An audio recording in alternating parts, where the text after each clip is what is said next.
Work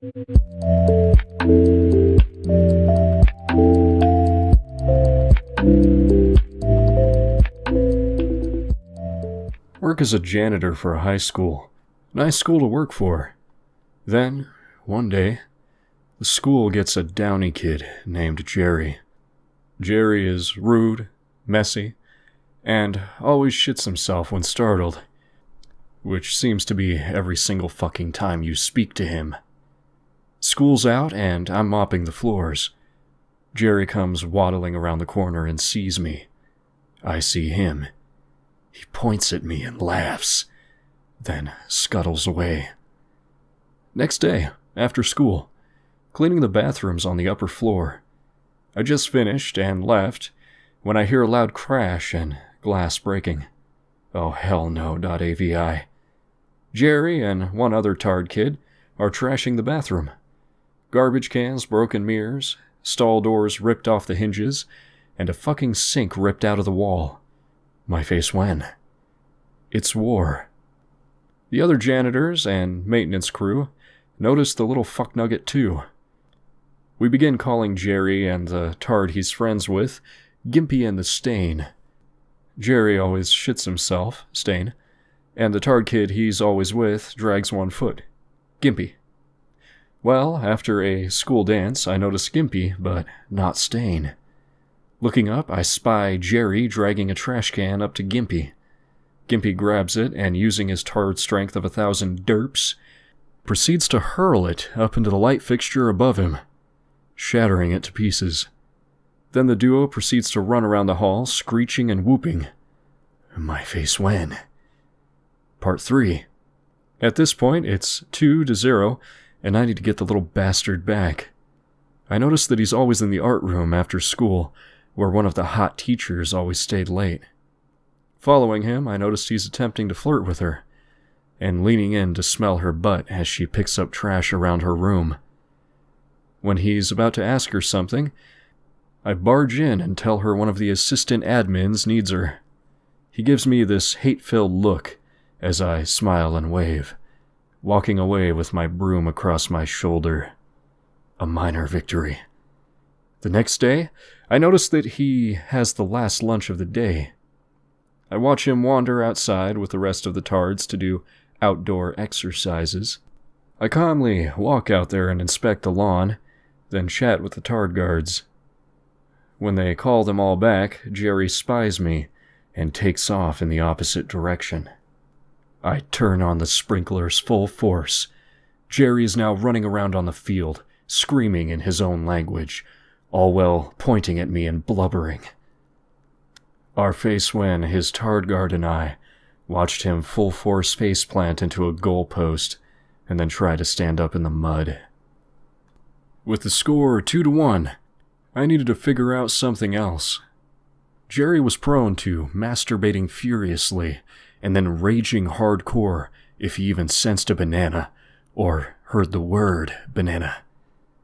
When he sets his lunch down and goes to get a drink, I wander up and replace his food with bananas of all kinds, mashed, peeled, unpeeled, pickled, and rotten, then walk away. I watch as he walks up, looks around, then starts screeching and flailing his arms wildly, knocking his tard guard onto the ground and doing some sort of tard ritual that involves humping the table. Then, he spots me. Oh fuck.avi. My face when? He full-on charges at me. Fortunately, I had just mopped the floor in front of me. He proceeded to slip, fall down, and then slip and slide his way down the hallway where the Wranglers secured him. Now at 2-2, we were even, and I was willing to let it go now and leave him alone for good. But no, Gimpy and the Stain had another plan cooked up. On the last week of school, they stayed after. I was too busy trying to help the drama department move shit off the stage so they didn't destroy the lights. As I was busy, they snuck into one of the janitorial closets and shit in the mop bucket, filling it with water and then using 2 mops to smear the shit water all over a nice clean hallway. As I'm rounding the corner, an awful, soul-killing stench wafts from this direction. What in God's name.avi? I round the corner to see the two smearing shit down the hall and splattering it on the walls and the lockers. They see me, reach down into the bucket and grab mounds of shit, and then they try to charge me. It seems they forgot that they used shit water on the floor and it was still wet. They both slipped and fell into their own mess, tried to get up and slipped again.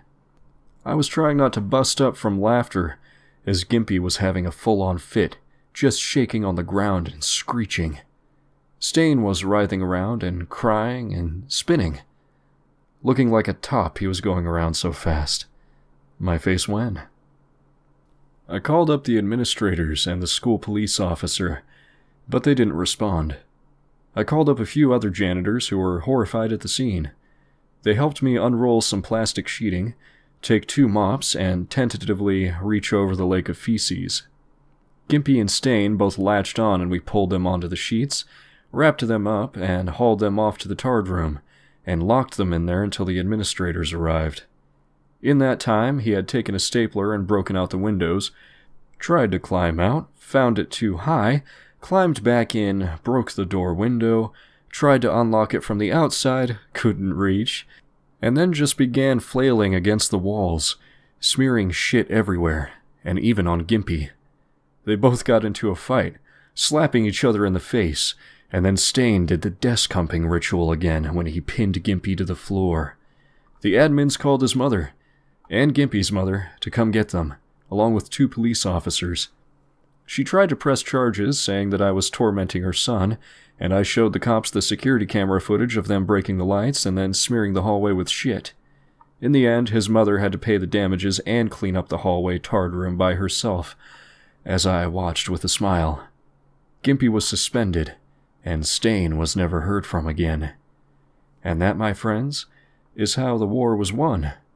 I got to keep my job, and get rid of a gruesome twosome. Be me, grade 9. This low-functioning autist named Sophie. She bites her arms so much that she looks like a vitriolage victim with warts all over her. Due to the bus hierarchy I talked about, we were at the back of the bus. That means we are in charge of helping people out of the emergency door in evacuation drills. Me and a kid that we will call Ty are lifting kids off the bus in one of the drills. Sophie is up next. I had a real fear of even coming near her disgusting body. She jumps off the bus, and Ty has half of her, but I just kept my hands near so it looked like I helped carry her off. This results in her face planting right into Ty's chest. Sophie touches him all over his face. Ty shoves her off while cursing like a sailor. He is pissed. We kind of forgot about it until a few days after. One day he comes to school visually pissed off. He shows me his hands and arms. They are covered in warts and rash. I regret nothing. I saved myself. I used to drive for a taxi company. The taxi was okay, but we also had to drive tards to and from their schools. Be me. Pick up a tard named Tammy at school. Massive 12-year-old with long greasy hair. 250 pounds. 5 foot 6 inches tall. Always smelled like she had just shit herself. Always made her sit in the back seat. She would always rock back and forth, so hard it would make the car, a big Crown Vic, pitch back and forth. Tammy's rocking back and forth and talking to herself. The route takes us across a river, over a long, narrow 2-lane bridge. Halfway across the bridge, a sudden wave of stench from the back seat. Tammy screams like a kindergarten class burning alive. "Tammy is pooping now!" Smashes me in the side of the head with a book. Car swerves into the guardrail, but I manage to get enough control so it just sideswipes the steel rail. Sparks pouring off the side of the car as the doors and fenders grind against the rail. More screaming. "No fire! Tammy afraid of fire!" I pull over, get on the radio to my dispatcher. "Send another car over here and pick up this little fucker. I'm not taking her another goddamn 100 yards. I tell my boss I'm never driving Tammy the Tard anywhere again. Only drive taxi from now on. No tard wrangling. Feels good, man. .jpg. Be me, 6 years old. Go to a small grade 1 through 9 school of only 140 people or so. This means that the retarded kids are integrated with the others because of a lack of staff. There was one tard there that made my life hell until he graduated when I was in 5th grade. Daniel. 6-foot-tall, muscular behemoth with downs. Every day you could hear him having meltdowns over the pettiest shit, and then ransacking the entire school until the vice principal subdued him. One day, I'm on the bus home after a long day of school. We have a bus hierarchy like most schools, wherein the younger kids sit at the front of the bus, so along with the other little kids, I was up front. Older kids, of course, could stay at the back. Except for Daniel. He had to sit at the front of the bus with the little kids, so the driver could keep an eye on him. He gets rewards from the makeshift tard wrangler, the vice principal, ranging from latex gloves to play with to a VHS tape to take home. As I was saying, I was on the bus. Daniel was sitting behind me. Help me, God. Out of nowhere, he lets out a mighty screech and takes his VHS tape and bashes me over the head with it as hard as he can. The fucking thing snapped in half.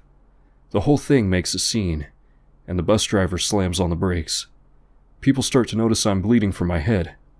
It's pretty bad. I feel a wiggling feeling from the wound, and then a sharp pain. The driver just pulled out a piece of plastic from the VHS tape stuck in my fucking head. My parents are called, and I'm taken home in my mom's car. On the way home, I see a police car headed to the scene. I have plenty more stories about Daniel.